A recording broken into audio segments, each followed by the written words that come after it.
Bab 931. Lan Xin. Julian meninggalkan Gunung Buzu dengan dukungan Sarah. Turut menemaninya adalah Lando. Setelah meninggalkan Gunung Buzu, Julian secara khusus memperlambat kecepatannya untuk membiarkan prajurit lain pergi terlebih dahulu. Ketika tidak ada orang di sekitar, dia berhenti, menatap Lando, dan bertanya, "Senior, apa yang kamu berikan padaku untuk dimakan sebelumnya?" Julian tahu bahwa ini adalah buah spiritual. Itu adalah buah yang terbentuk ketika energi spiritual langit dan bumi bocor dan beberapa tanaman bermutasi setelah segelnya dilonggarkan. Namun, dia pura-pura tidak tahu. Karena dia tidak yakin apakah Lando mengetahui tentang segel tersebut. Lando tersenyum dan berkata, "Julian, ada banyak hal yang belum kamu pahami, dan ini belum waktunya untuk memberitahumu. Kamu dapat kembali ke Jiangzhou tanpa terburu-buru dan ikuti aku ke hutan belantara selatan. Aku akan mengantarmu ke suatu tempat untuk bertemu dengan seseorang."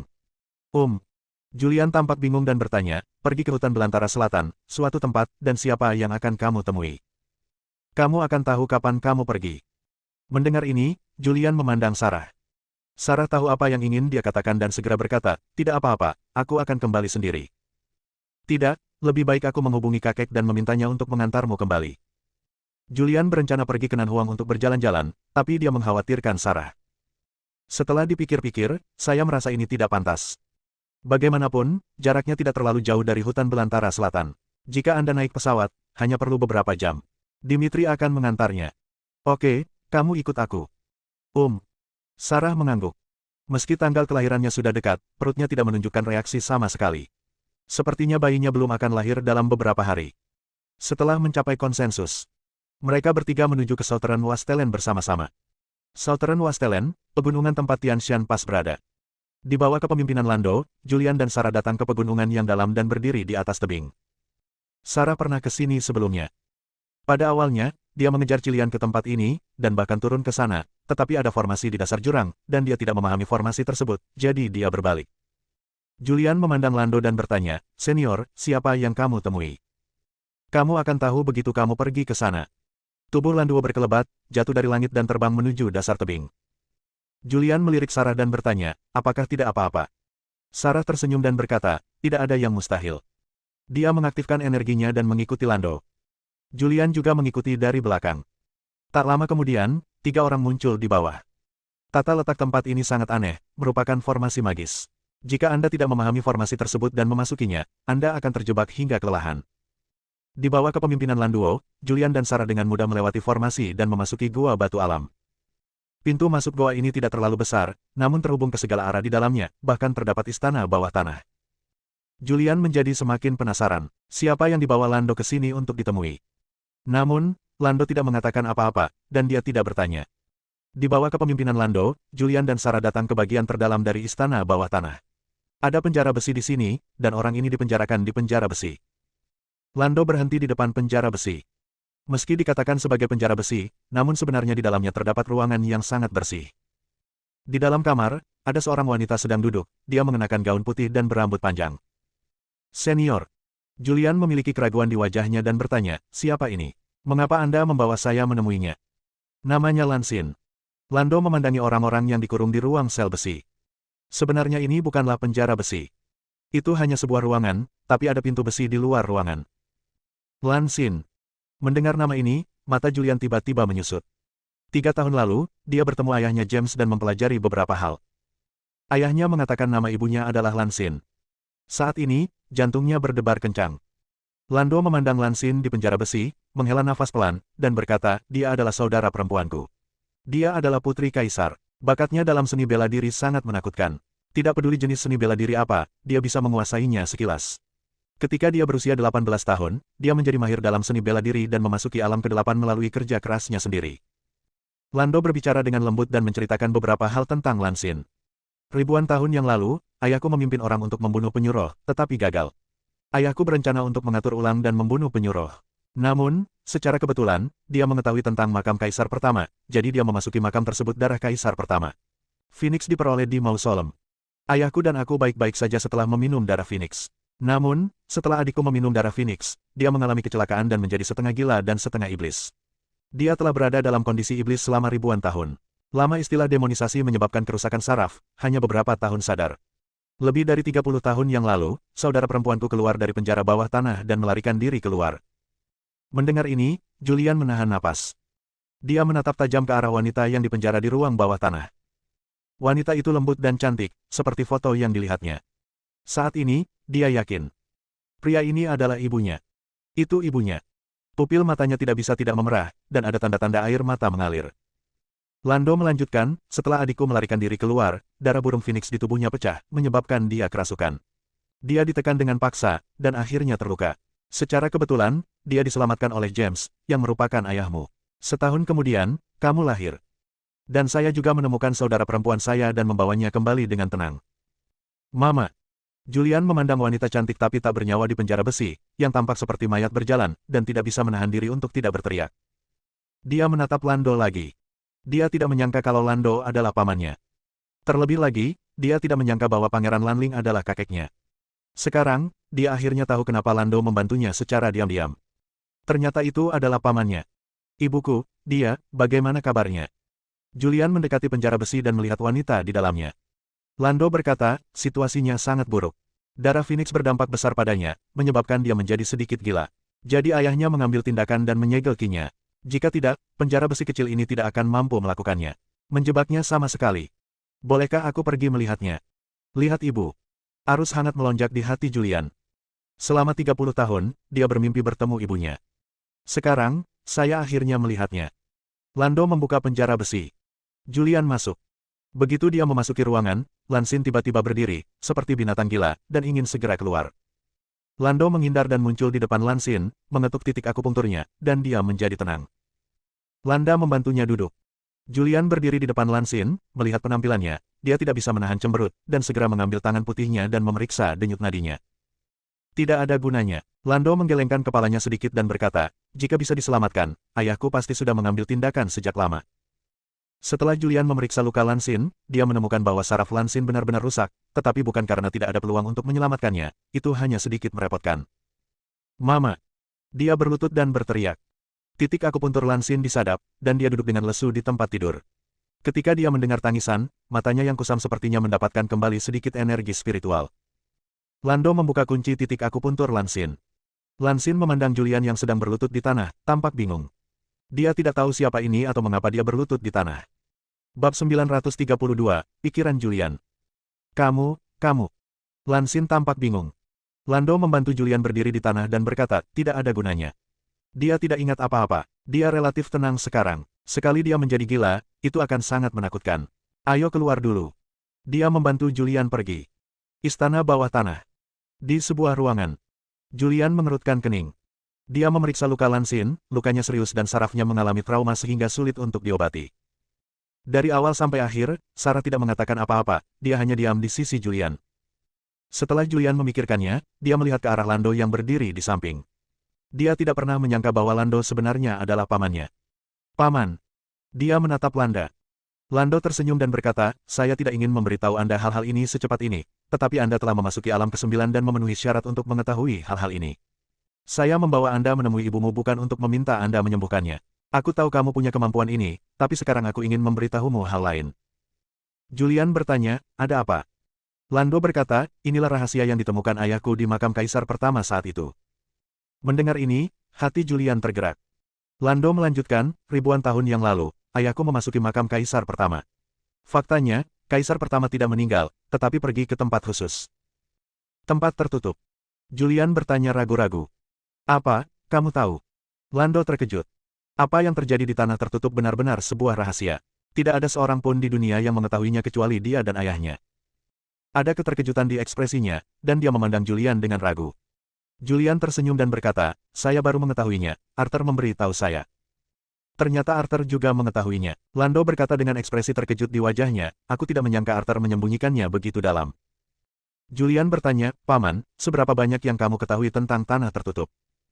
Lando berkata, saya tidak tahu banyak. Saya hanya tahu bahwa segel itu ada di Gunung Busu. Lebih dari 2000 tahun yang lalu, Kaisar pertama mengumpulkan 4 segel, membuka segel, memasuki tempat penyegelan, lalu pergi 4 meterai.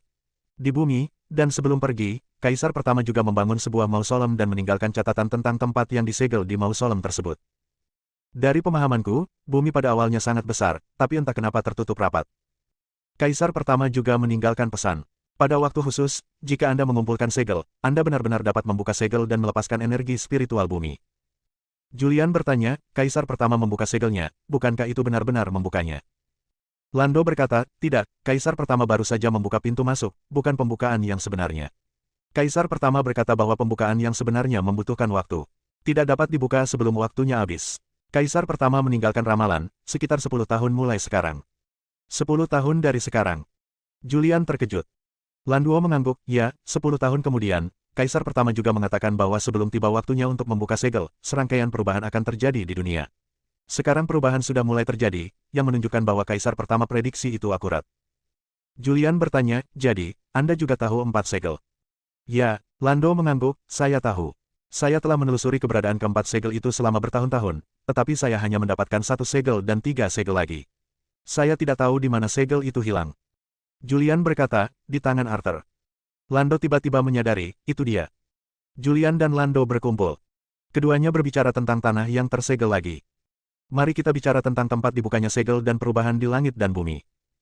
Sarah tertegun sejenak. Dia tidak menyangka ada rahasia seperti itu di dunia ini. Julian, ayahku tidak menciptakan kerajaan Lanling untuk dirinya sendiri, karena dia tahu bahwa begitu segelnya dibuka, bumi akan mengalami perubahan yang luar biasa, dan berbagai tumbuhan dan hewan akan bermutasi. Dan tempat yang tersegel itu bukan hanya satu tempat, tapi banyak. Ada banyak binatang buas di banyak negeri tertutup. Setelah segelnya dibuka dan tempat-tempat yang tersegel ini menyatu seluruhnya dengan bumi, pasti akan menjadi bencana bagi manusia di bumi. Kini bumi perlu bersatu untuk menghadapi bencana di masa depan. Ayah saya ingin menciptakan kerajaan yang nyata, tempat yang benar-benar aman dan damai di hari-hari terakhir. Ini juga alasan mengapa ayahku membantu membunuh naga itu 3 tahun lalu, tetapi tidak menduduki naga Yuan, karena ayahku ingin meningkatkan kekuatan prajurit Daxia secara keseluruhan. Saya akui ayah saya selalu ingin menjadi kaisar. Tapi ayahku jelas bukan orang jahat. Kamu dulunya adalah Raja Naga dari hutan belantara selatan. Selama bertahun-tahun, aku telah melihatmu tumbuh. Tujuan melihatmu tumbuh adalah suatu hari nanti, aku berharap kamu dapat membantu ayahku dalam menaklukkan dunia dan menyatukan bumi dalam waktu sesingkat mungkin. Lando banyak bicara. Jika sebelumnya, Julian akan menolak tanpa ragu-ragu. Namun, situasinya berbeda sekarang. Sekarang, segalanya akan berubah. Perang saat ini hanya agar umat manusia dapat bertahan hidup lebih baik di masa depan. Dia berpikir sejenak dan berkata, Paman, anak itu akan segera lahir. Saya tidak punya waktu sekarang. Beri saya waktu untuk memikirkannya. Mari kita bicarakan hal itu setelah anak itu lahir. Baiklah, aku akan memberimu waktu untuk memikirkannya. Lando berbicara. Setelah itu, Julian pergi menemui Lansin lagi dan memeriksa luka Lansin lagi. Dia menulis beberapa resep dan meminta Lando mengumpulkan obat untuk ramuan Lansin. Pada saat yang sama, Sang Qingjue juga diajar. Ini memiliki efek yang sangat baik dalam menekan darah binatang yang membawa keberuntungan. Setelah melakukan ini, Julian pergi bersama Sarah. Di pesawat menuju ke Jiangzhong. Julian telah memikirkannya. Sarah memegang erat tangannya dan bertanya, suamiku, apakah ini semua benar? Julian sadar dan mengangguk, ya, itu semua benar. Saya mendapat rumput kecil di pegunungan sebelumnya. Rumput kecil ini mengandung energi spiritual agung langit dan bumi, dan akhirnya menghasilkan buah. Ini karena segelnya dilonggarkan, energi spiritual langit dan bumi dilepaskan, dan beberapa tanaman bermutasi. Ada sedikit keterkejutan di wajah cantik Sarah. Dia benar-benar tidak percaya. Namun, dia adalah seorang pejuang dan dapat dengan mudah menerima hal-hal ini. Setelah berpikir sejenak, dia bertanya, apa yang akan kamu lakukan selanjutnya? Julian berkata, Arthur meminta saya untuk mengendalikan Daxia, membangun kota, dan membangun benteng untuk melawan monster kuat di masa depan, sementara Landuo ingin saya membantu Raja Lanling. Apa rencanamu? Sarah memandang Julian. Julian berpikir sejenak dan berkata, kerajaan Lanling baru saja didirikan dan terlalu sulit untuk dikembangkan. Selain itu, Landuo juga mengatakan bahwa segelnya akan dibuka dalam waktu sekitar 10 tahun. Waktunya terlalu singkat, kerajaan Lanling mungkin tidak akan dibuka. Mampu berkembang.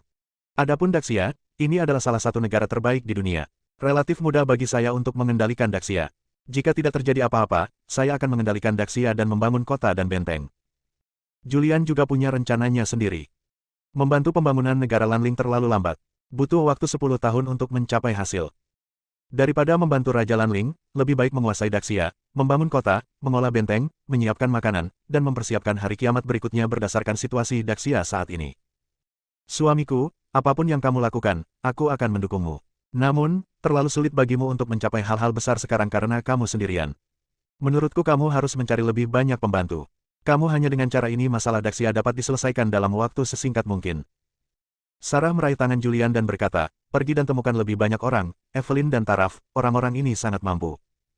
Bab 933, rencananya dimulai. Julian sudah tahu siapa yang harus dicari. Dia tidak berbicara. Pesawat melewati langit biru dan awan putih, melaju dengan cepat, dan segera sampai di sungai. Setelah muncul di Jiangzhong, Julian mengantar Sarah ke Hansel. Sarah, aku akan mencari King Kotake. Jika kamu butuh sesuatu, telepon aku. Setelah Julian memberikan penjelasan, dia keluar. Dia naik taksi, pergi ke kawasan militer, dan menemukan King Kotake.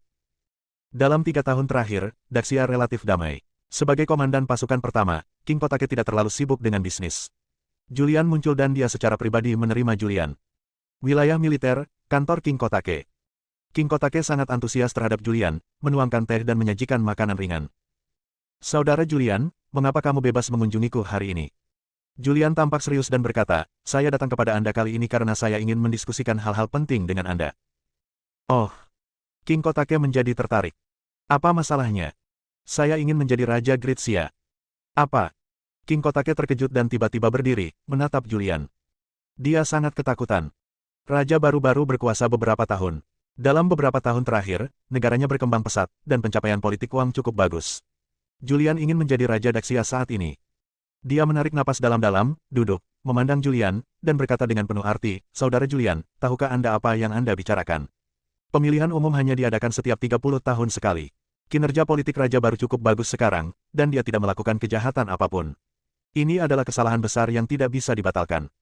Julian tahu bahwa King Kotake telah salah memahami maksudnya. Saudara Kotake, kamu tidak akan mengerti banyak hal. Aku akan memberitahumu perlahan. Julian menceritakan segalanya tentang tanah yang disegel itu. Setelah segelnya dibuka, bumi akan mengalami perubahan yang luar biasa. Anda akan melihat kucing yang lebih menakutkan dari harimau, gajah sekuat gunung, dan banyak monster tak dikenal. Menurut informasi yang saya terima, segelnya akan terbuka sepenuhnya dalam 10 tahun. Dengan kata lain, saya hanya punya waktu 10 tahun untuk mempersiapkannya. Dalam 10 tahun ini, saya perlu mencadangkan cukup makanan dan membangun kota dan benteng yang kuat, sehingga hanya dengan cara itulah kita dapat bertahan hidup di hari-hari terakhir. King Kotake terkejut saat mendengar ini. Di era damai ini, Julian tiba-tiba memberitahunya hal ini, bagaimana mungkin dia tidak terkejut. Saudara Julian, apakah kamu bercanda? Ini sama sekali tidak lucu. Julian berkata dengan serius, saya sedang tidak ingin bercanda dengan Anda, semua yang saya katakan adalah benar. Mendengar ini, ekspresi King Kotake menjadi serius. Julian melanjutkan, Raja saat ini hanyalah orang biasa. Jika Anda mengatakan ini kepadanya, dia tidak akan mengerti. Dia hanya akan berpikir bahwa itu adalah fantasi, jadi saya harus menemukan cara untuk menekannya.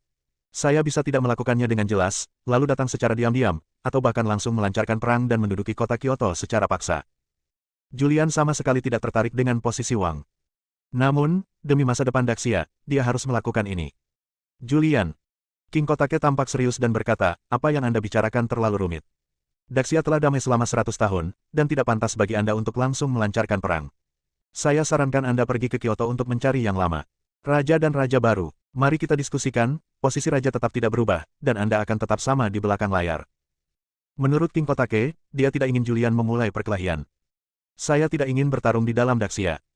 Meskipun dia percaya pada Julian. Namun jika hal ini tidak ditangani dengan baik, Daxia akan terjerumus ke dalam kesulitan. Dalam banyak hal, hanya dengan mencapai posisi Raja kita dapat memiliki kekuatan yang cukup. Saya tahu bahwa jika saya keluar sekarang, saya mungkin menjadi pengkhianat di hati rakyat Daxia dan dicerca oleh ribuan orang. Tapi 10 bertahun-tahun kemudian, penduduk Daxia akan berterima kasih kepadaku. Aku percaya semua yang kamu katakan, tapi... King Kotake memiliki keraguan di wajahnya. Dia percaya pada Julian. Karena Julian sama sekali tidak tertarik dengan posisi Wang. Jika Anda tertarik, Julian pasti bisa duduk kokoh sebagai Raja Daxia 4 tahun lalu, dan dia tidak akan menunggu sampai sekarang. Julian berdiri dan berkata, saya akan memberi Anda waktu untuk memikirkannya.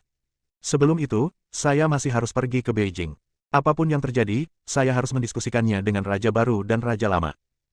Julian berdiri dan pergi. Setelah dia pergi, ekspresi King Kotake menjadi serius. Segera, dia mengeluarkan telepon dan berkata, datanglah ke kantor dan temui saya segera. Segera, Ethan masuk dengan mengenakan seragam pertempuran. Pelatih. Dia berteriak dengan hormat. Ethan, sudah berapa lama kamu mengikutiku? King Kotake bertanya. Tanpa berpikir panjang, Ethan menjawab, hampir 20 tahun. Ya, sudah hampir 20 tahun. King Kotake berdiri, mendekati jendela, melihat ke area militer di luar, dengan ekspresi sedih di wajahnya, dan berkata, Julian baru saja datang kepadaku. Ingin menjadi raja. Apa? Ethan juga kaget. Dia segera pergi untuk mengunci pintu. Pelatih, apakah ini benar? Dia bertanya pelan. Yah, Julian berkata bahwa dunia akan berubah. Hal-hal ini sangat aneh dan aneh, tapi saya percaya apa yang dia katakan. Dia berkata bahwa dia ingin menjadi raja, dan dia ingin memimpin Daxia membangun kota, membangun benteng, dan pesan makanan. King Kotake mengatakan apa yang dikatakan Julian. Katakan padaku, haruskah aku membantunya, atau haruskah aku menolak dan menjaga jarak tertentu darinya? Ini adalah pemberontakan dan melancarkan serangan bersenjata. Jika gagal, dia akan dicerca oleh ribuan orang. Mendengar ini, Ethan juga tidak menyangka. Dia tahu bahwa Julian adalah seorang pejuang, tetapi apa yang dikatakan Julian aneh baginya. Itu melampaui pengetahuannya dan menumbangkan imajinasinya. Julian memberitahu King Kotake dan kembali ke Hansel. Rumah Hansel, ruang tamu. Ketika Sarah melihat Julian duduk di sofa dengan ekspresi sedih di wajahnya, dia segera menghampiri, meraih tangannya, dengan sedikit kekhawatiran di wajah cantiknya, dan bertanya, ada apa? Apakah tidak berjalan dengan baik? Julian bereaksi dan berkata, saya pergi menemui King Kotake dan mengatakan kepadanya bahwa saya ingin menjadi raja. King Kotake terkejut. Saya juga mengatakan bahwa bila perlu, saya akan melancarkan pertempuran bersenjata dan menduduki kota Kyoto dengan paksa. King Kotake sepertinya tidak ingin membantuku, tapi itu tidak masalah lagi. Tidak apa-apa jika dia tidak membantuku, selama dia tidak berdiri untuk menghentikanku ketika saatnya tiba untuk melawan tentara barat. Apa selanjutnya yang kamu lakukan? Sarah memandang Julian. Saya berencana pergi ke Kyoto, mencari raja, dan berbicara dengan raja untuk melihat apakah dia bisa menyerahkan takhta demi situasi keseluruhan. Jika tidak, maka satu-satunya pilihan adalah melancarkan pertempuran bersenjata.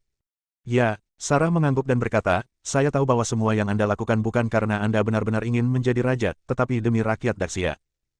Sebenarnya, Julian menghela nafas, saya benar-benar tidak ingin memulai perkelahian, tetapi sekarang setelah saya mengetahui semua ini, jika saya tidak berdiri, penduduk Daxia akan menghadapi pertempuran yang jauh lebih kejam di masa depan daripada saat ini.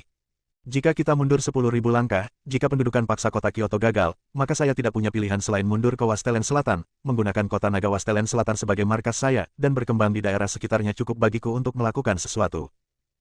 Sarah berkata, saya tidak begitu memahami hal ini, tetapi saya tahu bahwa jika Anda ingin berkembang, Anda memerlukan uang, dan Anda mengontrol kamar dagang era baru, jadi Anda tidak kekurangan uang. Anda pergi ke Kyoto pertama dan kendalikan kamar dagang era baru lagi. Tidak apa-apa mengumpulkan beberapa bawahanmu dari masa lalu untuk melakukan sesuatu yang hebat. Bab 934, anak itu lahir dan mutasi dimulai. Tidak peduli apa yang dilakukan Julian, Sarah akan mendukungnya. Dulu, dia hanya ingin hidup damai bersama Julian. Julian juga menyetujuinya, dan keduanya hidup dalam pengasingan selama 3 tahun. 3 tahun hidup sederhana ini memenuhi keinginannya, dan sekarang dia tidak ingin menghentikan Julian. Julian awalnya ingin pergi ke kota Kyoto sekarang. Tapi Sarah akan segera melahirkan, dan dia tidak tahu kapan dia bisa kembali dari kota Kyoto. Dia berencana untuk tinggal di Jiangsong, menemani Sarah, dan membuat rencana setelah anak itu lahir. Selanjutnya, dia tidak keluar. Menginap saja di rumah Hansel di tengah sungai. Saat tidak ada pekerjaan, saya pergi berbelanja dengan Sarah. Beli produk ibu hamil dan bayi. Dalam sekejap mata, lebih dari setengah bulan telah berlalu. Suatu malam selama lebih dari setengah bulan. Julian sedang berjalan di halaman ketika tiba-tiba teleponnya berdering. Saya mengeluarkan telepon dan menemukan bahwa itu adalah Sarah. Suamiku, aku sakit perut. Setelah menjawab telepon, suara menyakitkan Sarah keluar dari telepon. Tanpa mengucapkan sepatah kata pun, Julian menutup telepon dan segera bergegas ke villa dan bergegas ke atas. Sarah duduk di tempat tidur, memegangi perutnya dengan tangannya, dengan ekspresi kesakitan di wajahnya. Julian berjalan tepat waktu, mendukungnya, dan bertanya, ada apa? Apakah kamu akan melahirkan? Oke, sepertinya begitu. Sarah mengangkat kepalanya sedikit, menatap Julian, dengan ekspresi kesakitan di wajahnya, dan memerintahkan, cepat persiapkan segala sesuatunya dan pergi ke rumah sakit. Oke. Julian segera bersiap. Kemudian, dia membantu Sarah turun.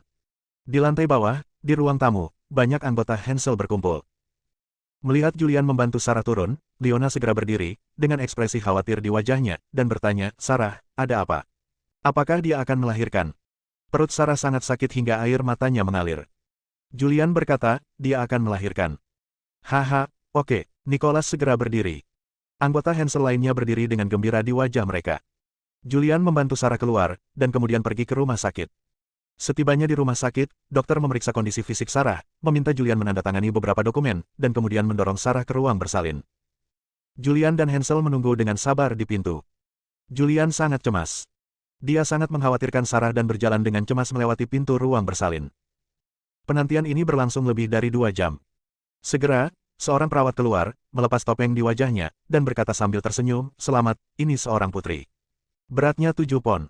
Haha, aku seorang ayah." Julian melompat dengan semangat. Setelah Sarah melahirkan seorang anak perempuan, dia diamati di ruang bersalin selama 1 jam, kemudian dikirim keluar dari ruang bersalin dan diatur ke bangsal VIP. Di bangsal, Julian memandangi bayi di kereta dorong. Kulitnya sedikit pucat, matanya tertutup, dan dia terlihat manis. Julian ingin menggendong anak itu, tapi dia takut menyakitinya. Dia memandang Sarah yang terbaring di ranjang rumah sakit. Kebanyakan orang menjadi sangat lemah setelah melahirkan seorang anak, tetapi Sarah adalah seorang pejuang yang kuat. Setelah melahirkan seorang anak, dia terlihat cukup baik dan terlihat sangat energik. Julian bertanya, "Sarah, kamu ingin makan apa?" Sarah menggelengkan kepalanya sedikit. Dia bekerja keras untuk duduk dan memandangi anak di kereta dorong dengan senyum bahagia dan puas di wajahnya. Leona mengambil anak itu, menyerahkannya kepada Sarah, dan berkata sambil tersenyum, "Sarah, lihat, betapa lucunya anak ini. Ngomong-ngomong, siapa nama anak itu?" Mendengar ini, Sarah memutar matanya ke arah Julian. Dia telah lama meminta Julian untuk memilih nama, tetapi Julian mengatakan bahwa dia akan menunggu sampai anak itu lahir untuk menentukan apakah itu laki-laki atau perempuan. "Suster Sarah, selamat." "Sarah, selamat."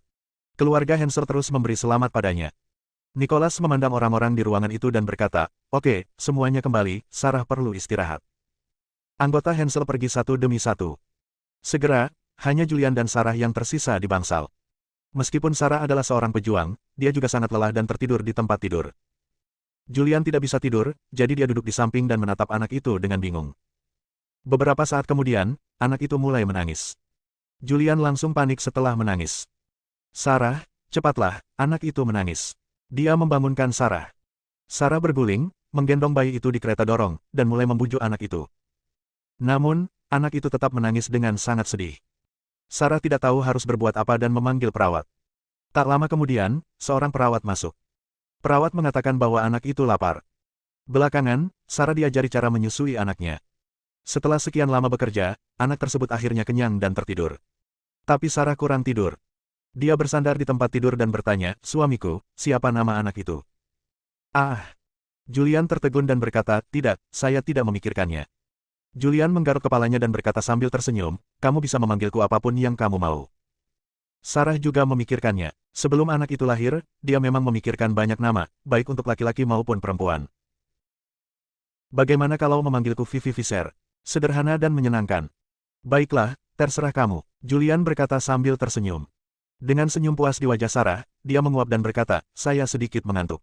Lihat anak itu saat saya tidur siang." Setelah mengatakan itu, dia berbaring di tempat tidur. Julian sedang duduk di samping tempat tidur, memperhatikan anak itu dengan linglung. Saat dia melihat, senyuman muncul di wajahnya, dan dia tidak bisa menahan untuk tidak mencubit pipi Vivi. Malam berlalu dengan tenang. Keesokan harinya, sarapan diantar oleh rumah sakit. Setelah Julian dan Sarah sarapan, mereka duduk bersama dan mengobrol. Serial TV di bangsal memutar berita. "Menurut berita kami, pada pukul 3 pagi kemarin, seekor binatang buas bergegas keluar dari pegunungan Jichuan. Binatang buas itu menyerbu ke sebuah desa kecil, menyebabkan ratusan penduduk desa meninggal secara tragis. Untuk berita lanjutan, silakan lanjutkan untuk memperhatikan laporan terbaru kami." Julian dan Sarah sedang mengobrol. Tiba-tiba aku mendengar beritanya. Sarah bertanya, "Apa yang terjadi?" "Bagus sekali, bagaimana mungkin seekor binatang bisa keluar dari gunung?" Julian menggelengkan kepalanya dan berkata, "Saya tidak tahu." Segera, dia mengeluarkan ponselnya dan mencari berita yang relevan. Kini, kematian tragis ratusan orang di sebuah desa kecil dekat pegunungan Jichuan telah menyebar secara online. Selain itu, citra satelit juga dikirimkan. Hanya saja gambarnya buram. Dia segera menelepon King Kotake. "Pangeran Kotake, tahukah kamu tentang pegunungan Jichuan?" Di telepon, suara King Kotake terdengar, "Ya, saya tahu." Julian berkata, "Kirimkan saya rekaman pengawasan satelit tentang binatang buas yang menyerang penduduk desa tadi malam." "Bagus." King Kotake langsung menutup telepon. Segera, Julian menerima videonya. Ini adalah video yang diambil oleh satelit. Seekor binatang buas menyerbu sebuah desa, mengamuk sepanjang jalan dan menghancurkan desa tersebut. Banyak rumah roboh dan ratusan orang tewas secara tragis. Binatang ini memiliki panjang lebih dari 30 meter, merupakan babi hutan besar dengan rambut hitam panjang di sekujur tubuhnya, terlihat ganas dan menakutkan. Setelah Julian melihat video ini, dia berpikir keras. Mungkinkah babi hutan ini secara tidak sengaja mengambil buah spiritual yang lahir di dunia dan bermutasi? Kalau begitu, itu masalah. Masih ada waktu 10 tahun sebelum segel dibuka, dan energi spiritual langit dan bumi masih sangat tipis, sehingga menyebabkan babi hutan bermutasi. Babi hutan yang bermutasi itu sangat menakutkan 10 tahun kemudian. Bab 935, saya ingin menjadi raja. Belum bisa dipastikan apakah Julian bermutasi setelah secara tidak sengaja memakan buah yang mengandung energi spiritual langit dan bumi. Selanjutnya, Julian menemani Sarah di rumah sakit. Beberapa hari kemudian, Sarah keluar dari rumah sakit. Dalam beberapa hari terakhir, Julian telah memperhatikan perkembangan binatang buas yang menyerang penduduk desa di Jichuan. Kejadian ini mengejutkan negara. Negara tersebut mengirimkan pasukan elit ke pegunungan Jichuan. Menggunakan peta satelit, babi hutan itu ditemukan. Namun babi hutan ini kebal, bahkan senjata panas pun tidak dapat membunuhnya. Pasukan yang dikirim mengalami kerugian besar. Ini adalah rahasia utama yang tidak diketahui orang biasa. Namun, Julian memiliki status yang sangat tinggi di Daxia, sehingga mudah untuk mengetahui masalah ini. Para prajurit tidak bisa membunuhnya, jadi mereka harus bergantung pada prajurit kuno. Ada juga pejuang kuno di negara ini. Karena Raja Lama membudidayakan Yihe. Anggota Yihe semuanya adalah pejuang kuno, dan ada juga 8 ahli di bidangnya.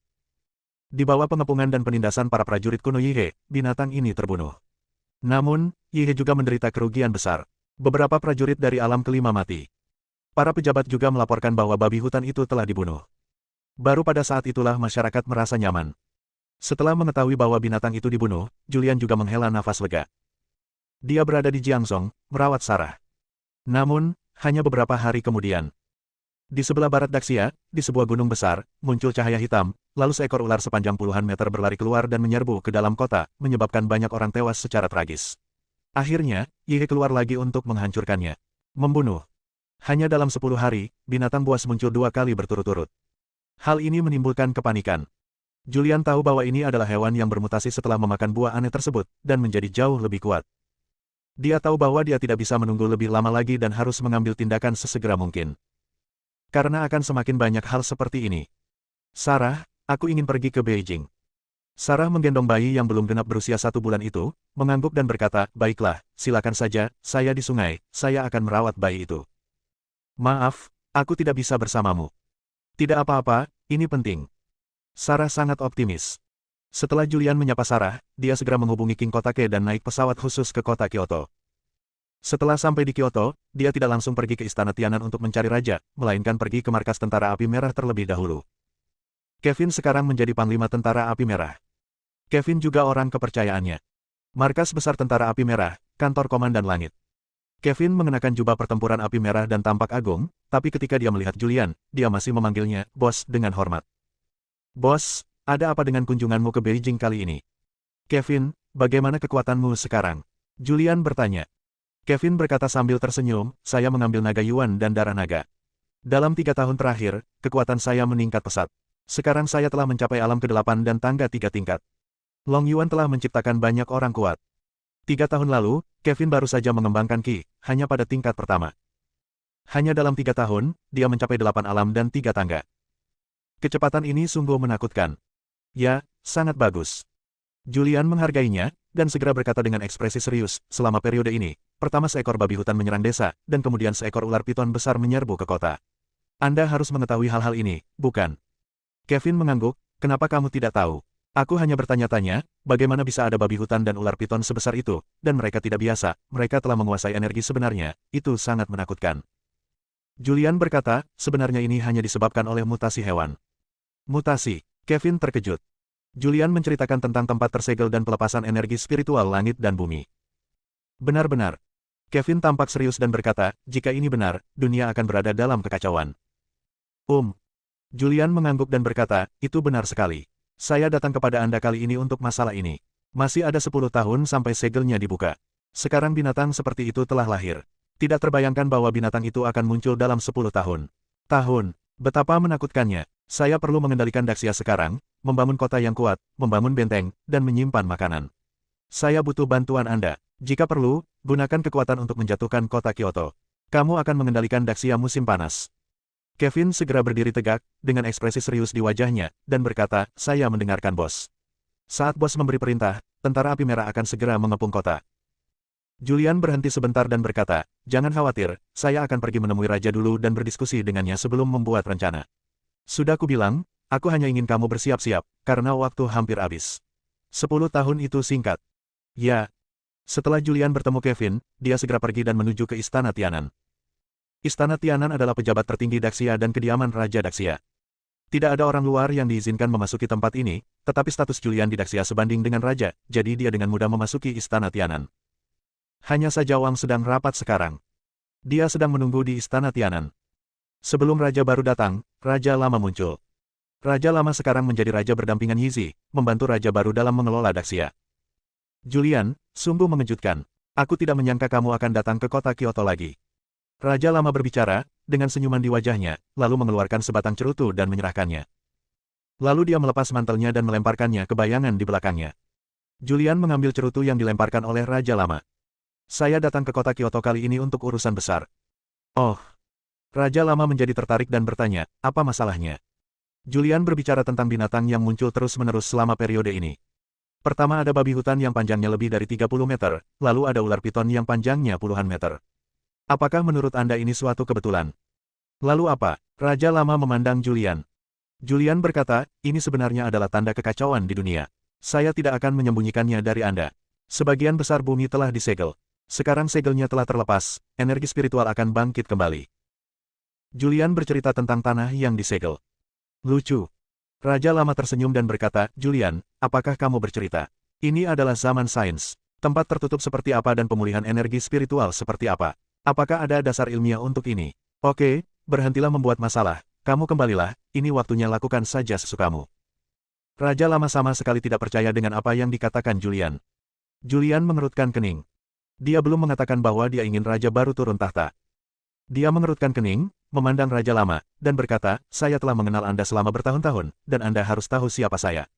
Saya sama sekali tidak tertarik pada tahta, tetapi sekarang saya harus berdiri dan memimpin semua orang Xia. Membangun kota baru sehingga bisa melawan monster di masa depan. Jadi, kamu ingin menjadi raja sekarang?" Raja lama memandang Julian. "Ya." Julian mengangguk. "Sama sekali tidak mungkin." Raja lama menolak dengan dingin, "Sekarang Daxia sudah damai, raja baru telah mencapai hasil yang baik. Dia telah menindak pejabat yang korup, mendukung orang miskin, dan sangat dicintai oleh rakyat. Dia tidak punya alasan untuk turun tahta. Jika Anda ingin menjadi raja, Anda bisa menunggu hingga 20 tahun. Pemilihan umum dalam beberapa tahun." Oh, betapa semaraknya. Saat ini, sebuah suara datang. Seorang pria parubaya yang agak gemuk berusia 40-an masuk. "Guru, Raja Naga." Setelah dia masuk, dia memanggil dengan hormat. Julian tahu bahwa ini adalah raja baru. Bersambung.